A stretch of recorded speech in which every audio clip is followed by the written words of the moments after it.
Hal-hal yang sulit dalam agama bukan berarti disuruh kita give up, bukan. Tapi disuruh kita untuk terus berusaha, jangan menyerah. Karena emang gak akan berhasil sekali, maksudnya kayak gitu. Kalau kalian pengen istiqomah sekali, gak akan berhasil. Coba lagi, gagal, ulangi lagi, gagal, ulangi lagi. Terus saja, sampai benar-benar sampai di level istiqomah.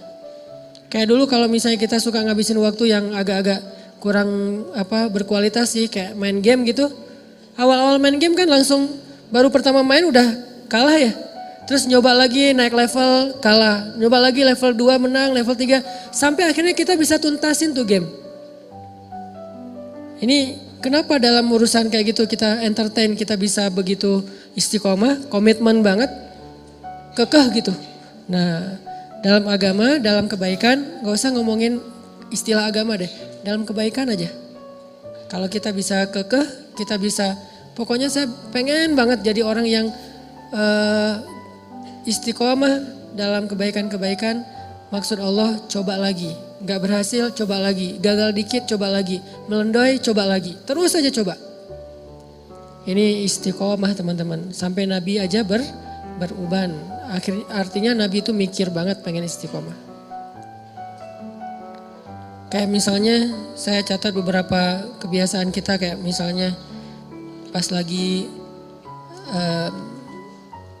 reunian gitu ya, ketemu dengan muatan Tea. Kalau ketemu sama dia terus jadi pengen balikan gitu kan ya.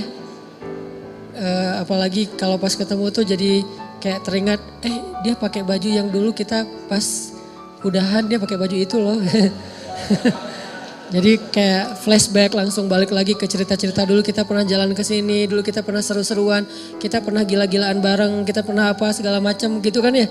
Kayak hilang akal berdua, terus jalan kayak orang mabuk gitu di tengah jalan, tengah malam, terus teriak-teriak, terus marah-marah di bawah hujan gitu. Apa maunya kamu? Enggak, aku cuma pengen kamu. Udah rame gitu-gitu. Terus jadi kegoda nih pengen balikan. Nah istiqomah adalah pokoknya saya udah azam bertekad saya gak akan balikan kecuali dengan cara halal. Itu istiqomah tuh. Dia kayak ngasih harapan lagi gitu. Mulai akun lo apa sih, gue pengen ngefollow. Mulai ada cari-cari harapan, ngasih-ngasih harapan gitu. Mulai caper-caperan, mulai basa-basi lagi. Ada sinyal-sinyal pengen balikan. Tapi kita tahu dia gak mau serius. Arti serius dia gak pengen halal, cuman pengen seru-seruannya doang. Berarti istiqomah di sini adalah saya gak bakalan balikan kecuali dengan saya terima nikahnya kamu. Kamu ambil deh cincinnya, pakai Bruno Mars lah pokoknya. Marry you. Kalau lo pengen balikan, ya udah ambil cincin ini kita nikah aja. Terus habis itu kita bisa seru-seruan, gila-gilaan habis nikah. Nah ini namanya istiqomah nih. Gak mau balikan kecuali dengan cara terhormat. Terus kayak lagi punya duit, ngelihat ada teman kita kayak bedah plastik gitu, bibirnya pengen disuntik, jadi lebih tebal misalnya kan ya, kan lebih keren, lebih seksi gitu. Gue berapa sih kalau mau pengen nebelin bibir? Oh cuman 7 juta. Wah gue ada nih uang hadiah ulang tahun gue dari nyokap misalnya 5 juta, terus dari ayahnya 5 juta, 10 juta nih. Bisa nih kayaknya gue suntik-suntik bibir biar lebih tebal gitu, kayak siapalah gitu, gak usah disebut namanya. Nah ini kan godaan ya, kita bisa tapi gak boleh, itu kan godaan banget tuh. Kalau pengen tapi gak bisa, ini gak terlalu ngegoda sih. Pengen dan mampu itu godaan banget tuh. Pengen tapi gak mampu, ya sabar aja. Gue sabar orangnya, kenapa? Gak bisa juga, gak mampu gitu. Tapi kalau bisa, mampu, kayaknya udah gak ada masalah, kita masih nahan, berarti istiqomah insya Allah. Jalan nih, duitnya sih nipis, tapi jalan bareng teman-teman. Lihat Onitsuka gitu kan ya, wah nih modelnya warnanya gua banget nih.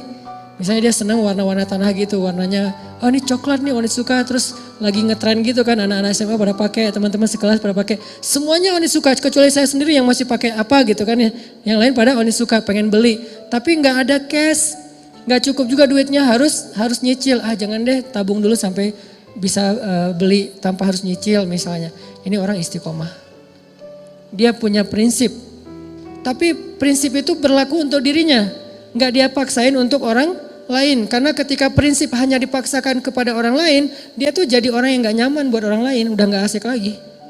Kalau prinsip itu dia paksain buat dirinya, ke orang lain dia lebih kayak tadi tuh toleran, dia paham, mengerti pengertian ke orang lain, semua orang berproses. Itu dia tetap orang soleh dan asik. Orang jadi nggak asik tuh kan gara-gara memaksakan prinsip ke orang lain ya. Padahal dia sendiri juga belum kayak gitu. Nah, jangan maksain, tapi kita contohin, kita bikin itu sesuatu yang buat dia aku pengen lu kayak kamu, orangnya tuh gak kegoda walaupun di antara teman-teman yang pada misalnya lagi naik gunung gitu. Udah lama dia udah berhenti ngerokok nih. Pas kali-kalinya lagi pengen ke gunung, dingin, yang lain pada udah coba aja sebatang. Enggak lah, gua mah daripada ngerokok mending gua permen aja deh gitu misalnya. Ini istiqomah kan, dia udah komitmen gak bakalan ngerokok lagi karena kata dokter itu gak sehat untuk dia. Dia pernah sampai masuk rumah sakit gara-gara itu. Udah dia azam, dia bertekad gue berhenti ngerokok. Teman-temannya semuanya ngerokok, dia gak akan nyalahin orang lain. Kalau lain ngerokok enggak. Yang penting saya udah gak lagi sekarang. Soalnya dia mungkin pakai bahasa-bahasa yang lebih santai lah. Kata dokter udah gak boleh soalnya gue ada kayak paru-paru gitu. Nah ini orang yang istiqomah tetap asik. Jangan sampai kita sok istiqomah gak asik pula. Istiqomah belum, gak asiknya ya. Kenapa? Karena kita juga belum punya prinsip hidup, tapi maksain orang tuh harus berprinsip. Ini gak enak banget nih. Toh Nabi aja kayak tadi tuh, beliau punya standar ideal banget, tapi ke orang lain gak pakai standar itu. Jadi Nabi itu punya dua standar loh, standar diri sama standar orang lain. Kalau standar diri sendiri, yang saya sering share, sholat qobliyah zuhur itu 4 rakaat, itu standarnya Nabi. Tapi begitu sholat qobliyah zuhurnya depan orang lain, pakai standar orang. 2 rakaat aja deh yang ringan. Standar Nabi, tahajud itu 1 rakaat 5 juz. 5 juz 1 rakaat.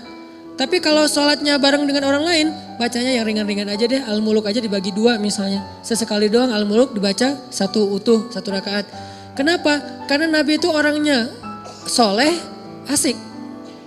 Solehnya ke diri, ke orang lain asik. Bukan ngebiarin ya. Tapi gak maksain. Bukan ngebiarin tapi gak maksa. Apalagi bukan cuma gak maksa, kadang-kadang belagu lah gitu. Merasa udah paling keren sendiri gitu di antara teman-temannya. Padahal dulu dia juga berproses. Ini istiqomah teman-teman. Yuk kita belajar satu hal aja dulu. Coba kita latih. Bisa gak kita komitmen dengan satu program kita nih. Saya tahun 2018 pengen program misalnya berat badan gak boleh lebih dari, kalau saya karena tingginya sekian misalnya berat badan sebutlah maksimal 65. Idealnya sih 60. Kalau udah lebih 60 berarti saya udah gak istiqomah. Push up. Minimal sehari push up 50 kali. Bisa gak istiqomah dan dawam? Istiqomahnya apa? Makan gak boleh lebih dari jam 7 malam misalnya. Malam sebelum tidur minum air hangat. Atau malam jam 9 itu paling telat minum air hangat. Karena katanya ya bukan saya juga gak ngerti. Katanya kalau minum air hangat itu membakar lemak. Gak tahu sih. Atau treadmill, lari, sepeda seminggu 2 kali misalnya. Terus pull up minimal sekali pull up itu 5 kali deh. Kalau gak mau banyak-banyak 5 kali. Latih terus. Nah dawam dan istiqomah dengan pantangan-pantangan. Dawamin programnya, istiqomah dengan pantangannya. Gak boleh kebanyakan gula, gak boleh kebanyakan soda. Mulai belajar minum kopi sedikit gula sampai minum kopi gak pakai gula.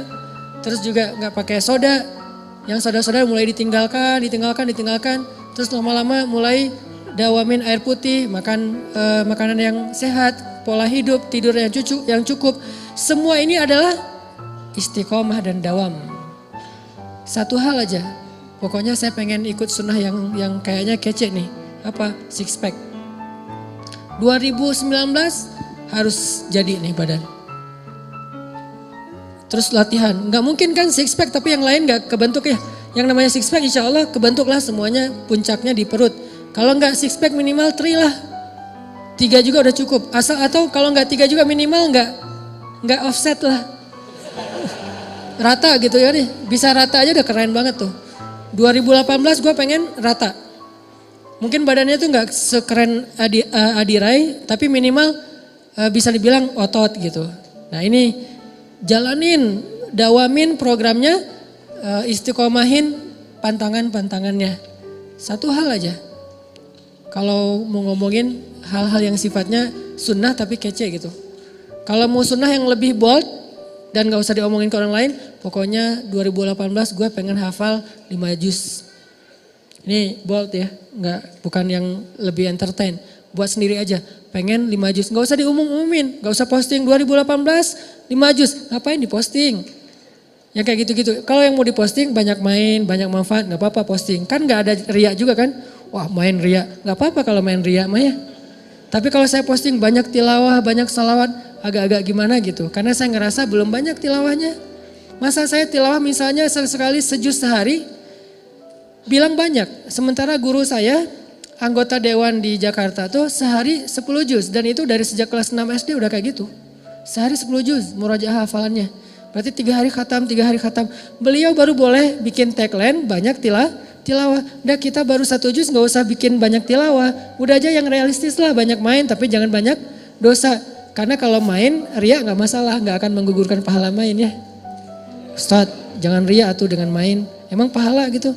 Kalau niatnya untuk dakwah mungkin pahala. Tapi setidaknya aman lah dibandingkan ibadah. Coba 2018 saya pengen 5 juz. 5 juz itu setahun, jangan dikejar sebulan, gak bakalan jadi tuh. Kecuali kita benar-benar fokus tinggal di pesantren yang hafal Quran, kayak gak ngapa-ngapain. Kalau normalnya mah untuk kita lebih realistis setahun deh 5 juz. Mumpung saya masih 19 tahun nih, target nikah 24 tahun, ada 6 tahun kan, 6 tahun setahun 5 juz. Jadi tuh, akad nikah, Qul a'udzu birabbin nas, wah gitu doang. Jangan lupa. Ini ayat surat terakhir yang saya hafal dari Al-Baqarah maksudnya. Bukan Qul a'udzu birabbin nas baru mulai ya. Qul a'udzu birabbin nas itu udah selesai. Maharnya apa? Seperangkat alat sholat. Maharnya apa? 1 gelang, 1 cincin, 1 rumah, 1 mobil. Ditutup dengan surat An-Nas. Daripada ditutup dengan surat Al-Baqarah, Alif Lam Mim misalnya. Surat An-Nas. An-Nas setelah dia menghafal dari Al-Fatihah sampai Al-Falaq ditutup dengan An-Nas. Bisa tuh 6 tahun, setahun 5 juz dibagi. Dibagi per bulan, dibagi lagi per hari. Itu dawam. Jadinya sedikit banget enggak Ustaz, enggak keren ah. Keren kalau dawam. Kalau cuma sehari enggak keren emang. Tapi kalau dawam itu keren. Makanya ketika ada sahabat nanya ke Nabi, ya Rasulullah, ayul amal ahabba ilallah. Amal apa yang Allah paling suka? Apa jawaban Nabi? Adwa muha wa in qallat. Yang paling dawam walaupun sedikit. Yang paling dawam itu artinya konsisten. Kalau istiqomah itu artinya komitmen. Yang paling dawam walaupun sedikit. Sedikitnya misalnya coba 5 juz bagi setahun, saya belum pernah bagi, anggap aja sehari ngafalnya cuma 2 baris atau 3 baris. Sehari cuma 3 baris, gak seru kurang keren. Teman-teman saya tuh sehari 1 halaman. Jangan lihat sekarang, lihat setahun. Ketika itu sudah dawam, itu jadi keren di mata Allah. Malah kata Nabi itu amal yang Allah suka banget. Coba bikin program, gak usah banyak-banyak, tapi targetnya dicicil. Jadi bikin program cicilan, jangan bikin program cash dalam amal soleh. Saya pengen nyicil hafal Quran, saya pengen nyicil tahajud. Gimana nyicil tahajud? Mulai dari target saya tahun ini tahajudnya lengkap 11 rakaat, dimulai dari jam 3. Nyicilnya dari jam 4:04. Kan azan jam 4 misalnya 30, ada waktu 15 menit. Salat tahajud apa Ustaz? Witir dulu 1 rakaat. Beberapa minggu, asal bisa dawam aja nih. 2 minggu, setiap malam bisa witir 1 rakaat. Itu keren loh. Daripada semalam 11 rakaat, 3 juz, besok enggak. Sebulan kosong. Enggak gitu. Mending gua 2 minggu ke depan sebelum sholat subuh wajib witir 1 rakaat deh. Gitu aja. Witir 1 rakaat. 2 minggu tuh witir 1 rakaat. Allah tuh sayang banget sama kita. Minggu ketiga mulai witir 3 rakaat deh. Bulan berikutnya tambah tahajud 2 rakaat, witir 3 rakaat. Mulai bangun jam 4, mulai bangun jam 4 kurang seperempat, mulai setengah 4, mulai setengah 4 kurang, mulai jam 3. Jam 3 udah mulai normal nih, jaga tren itu tuh. Kalau udah dijaga setahun, insya Allah itulah amal yang paling disukai Allah. Baru disebut ahli tahajud. Kalau belum, namanya bukan ahli tahajud, pernah tahajud. Pernah tahajud, pernah tilawah 1 juz ya, pernah puasa Senin Kamis, pernah sedekah, pernah doang. Pahala sih, cuman nanti di akhirat nggak digolongkan dalam golongan itu. Kan di akhirat itu ada golongan ya. Yauma idzi yasdurun nas ashtatan. Ashtatan itu artinya kelompok-kelompok. Masing-masing ada komunitas. Nanti di akhirat itu ada komunitas subuhan, ada komunitas tahajudian. Ada komunitas sedekah, ada komunitas kayak duha gitu. Nah, ada orang yang di komunitas mana aja dia ikut. Kayak kita sekarang seneng ngegeng gitu, geng sana ikut, geng sini ikut, anak-anak parkour dia main, anak-anak BMX dia main, anak-anak skate dia main, anak-anak motor dia jalan juga touring. Artinya kan dia gaul banget ya. Karena semua bisa, BMX bisa, parkour bisa, skate bisa, mau motoran bisa. Anak sepeda dia ngegowes kemana ikut, berarti dia bisa semua nih. Di akhirat ada yang kayak gitu juga sih. Tahajud ada dia, duha ada dia, sedekah ada dia. Yang parah gak ada di mana-mana. Sendiri doang nih. Kenapa bisa sendiri? Karena dia pernah tahajud, pernah duha, pernah sedekah, pernah tilawah. Bukan ahlinya. Lihat ahli dengan pernah bedanya dawam dan istiqomah. Jadi kalau kita pengen punya komunitas nanti di padang mahsyar, komunitas tuh beda loh treatmentnya sama sendiri. Komunitas tuh biasanya dapat banyak kemudahan nanti di padang mahsyar. Kenapa? Saling mentestimoni gitu. Ya udah kayak kita misalnya check in under group dengan sendiri. Kalau FIT kita jalan sendiri tuh harga tiket lebih mahal satu. Kalau beli tiket grup itu lebih murah. Kedua, pas check in bagasinya kalau sendiri overweight itu bakalan bayar per kilo kan. Kalau under group overweight satu disubsidi sama teman-teman yang kurang gitu kan. Nah itu logika sederhana di akhirat juga gitu. Kalau kita overweight dikit nanti udah deh ntar saya gantiin. Atau misalnya harga tiketnya kemahalan tuh masuk surga, gak apa-apa kalau beli grup lebih murah. Emang kayak gitu kaidahnya, kaidah jamaah. Karena berjamaah itu lebih berkah. Nah gimana biar masuk komunitasnya? Jadilah ahlinya. Gak bakalan jadi ahli kalau cuman pernah. Walaupun pernahnya tuh, saya pernah tuh, kayak saya pernah sholat tarawih semalam 10 apa 15 juz di Mesir. Pernah tapi gak berulang, kapok, sekali doang. Itu juga gak sengaja diajak sama guru saya, Hanan yuk ikut tarawih, imamnya bagus. Kan saya kayak imam hunter gitu kan, mencari-cari imam yang keren gitu, yang bacaannya bagus saya cari tuh. Enak soalnya dan saya pasti milih softnya di luar masjid. Walaupun yang terbaik di soft pertama tapi untuk sholat sunnah saya pengen nyoba di luar, imamnya bagus dan soundnya di Mesir itu bagus-bagus tuh. Jadi kita kayak lagi nongkrong tapi ngedengerin sholat. Nah waktu itu imamnya emang bagus tapi Al-Baqarah, Ali Imran, An-Nisa, Al-Maidah, Al-An'am sampai At-Taubah, sampai Yunus. Masya Allah nih imam ngeri banget. Tahajud dari mulai habis Isya selesainya gak sempat makan sahur. Antara 10 sampai 15 juz. Cuman sekali doang dan nyesel pula tuh. Gak tahu berpahala apa enggak nih. Nyeselnya kayak saya jadi pas saya baca cerita Abdullah bin Mas'ud yang sholat di belakang Nabi terus dia kayak nyesel gitu, saya kebayang karena saya juga pernah ngerasain kayak gitu. Sholat di belakang Nabi nih Abdullah bin Mas'ud. Pertama enak lama-lama kok lama banget nih nggak ruku-ruku. Lama-lama Abdullah mengatakan tahu gini saya nggak akan ikut dari awal. Dia ngebatin kayak gitu. Saya juga kayak gitu pas saat tahajud. Tahu gini saya nggak mau ikut sama Syekh. Pas pulang gimana Hanan? Besok lagi, aduh gak enak badan Syekh.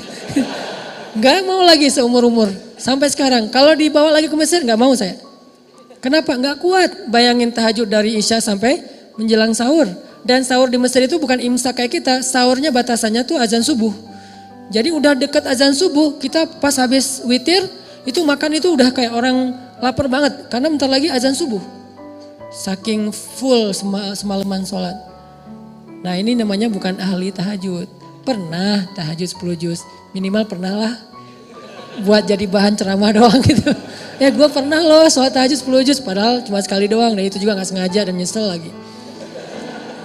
Kalau orang yang di masjid itu, nah itu baru keren. Kakek-kakek yang udah berapa tahun kayak udah 10 tahun kayak gini. Nah itu namanya ahli tahajud dengan model Rasul. Itu beneran. Nanti insya Allah mungkin kita berhusnuzon dia bakalan masuk komunitasnya Rasulullah. Foundernya tuh Rasul. Terus anggotanya tuh orang-orang yang tahajud kayak Ibnu Abbas, Abdullah bin Zubair, kayak gitu-gitulah anggota-anggotanya. Termasuk yang di masjid Sayyidah Zainab nama daerahnya. Masjid Sayyidah Zainab itu kalau kayak saya yang cuma pernah sekali nggak masuk komunitas. Tapi berpahala nggak? Kalau ikhlas tetap berpahala. Pahala sama komunitas itu beda. Pahala itu reward. Kalau komunitas itu kayak dapat satu anggota, tanda anggota tuh. Bukan reward doang. Jadi tanda anggota dan beda nanti treatmentnya di akhirat. Dawam istiqomah. Istiqomah di sekolah tuh teman-teman semuanya punya pasangan. Pacaran gitu lah. Kita istiqomah sendiri. Kan keren ya, soalnya gak ada yang mau misalnya. Pengalaman. Alhamdulillah saya belum pernah pacaran. Sekali-kalinya cuma LDRan dan itu gak penting-penting amat. Cuman kayak email-emailan doang, cuman say hi doang. Terus apalah, udah di Mesir tuh LDRan. Itu juga gak lama, cuma beberapa bulan diputusin. Langsung tawaf Sungai Nil gitu kan. Sekali-kalinya diputusin, kan berat banget tuh. Alhamdulillah gak pernah pacaran yang kayak sentuhan, jalan bareng tuh gak pernah. Kenapa? Alhamdulillah gak ada yang mau. Lo mau gak sama gue? Enggak males banget. Lo mau gak? Enggak, males banget. Semuanya males banget. Ya udah deh, gue sendiri aja. Alhamdulillah. Gara-gara gak pernah jadi kayak jadi ada obsesi yang terpendam gitu kan. Pokoknya saya pengen pacaran yang gila-gilaan. Terwujud setelah halal. Makanya bisa habis-habisan, bisa totalitas, bisa kemana-mana. Pokoknya pengen ngabisin waktu pacaran aja deh berdua. Nah ini artinya istiqomah. Walaupun penyebabnya kadang-kadang emang nasib sih. Istiqomahnya nasib. Kenapa gak pacaran tadi? Gak ada yang mau. Gak menarik, gak berprestasi, gak tajir juga, gak keren. Dulu. Sekarang juga enggak gitu ya. Sombong. Nah artinya teman-teman bisa enggak nih di SMA nih anak-anak SMA ya. Apalagi yang masih SMA, teman-teman yang lain tuh kayak semuanya pada punya pasangan gitu. Kalau misalnya pas liburan sekolah jalan kemana, terus di bangkunya ada nama dia masing-masing ditulis di bangku gitu. Kita bangku kosong gitu kan ya, rapi banget bangkunya, nggak ada tulisan siapa-siapa gitu. Nah ini namanya istiqomah. La tahzan, jangan khawatir kalau kita istiqomah. Kenapa? Orang yang istiqomah itu kan identiknya kadang-kadang dia kayak kesepian ya. Sendiri, gak punya temen. Terutama ketika dia hidup di lingkungan yang lain pada seru-seruan. Dia sendiri yang gak seru. Akhirnya kayak gak dilibatin. La tahzan kalau kita ngerasa sendiri. Kenapa? Nahnu awliya'ukum fil hayatid dunya wa fil akhirah. Kata Allah, kami akan nemenin kamu. Kami, bukan saya, kami. Siapa kami? Allah dan para malaikat. Cuman kita gak ngelihat doang. Tapi sebetulnya kita tuh punya geng. Ketika kita istiqomah itu kalau kita ngerasa gara-gara istiqomah jadi sendiri. La tahzan, jangan khawatir. La tahzan, jangan berkecil hati. La tahzan, jangan sedih. Nahnu awliya'ukum fil hayati dunia. Kami temenin kamu di dunia. Dan nanti kami temenin kamu di akhirat. Allah yang janjiin bakalan nemenin kita. Tanpa niat kita ngejauhin orang lain ya. Orang yang ngejauhin kita gak ada pengen ngejauhin orang. Kalau kita yang pengen ngejauhin orang lain, itu beda babnya. Itu kesannya kita kayak eksklusif gitu, gak boleh. Tapi kalau orang yang ngejauhin kita gara-gara gak bisa diajak happy-happyan, seru-seruan kayak gitu. La tahzan, jangan sedih. Nahnu awliya'ukum. Kami akan nemenin kalian kata Allah di dalam Al-Quran.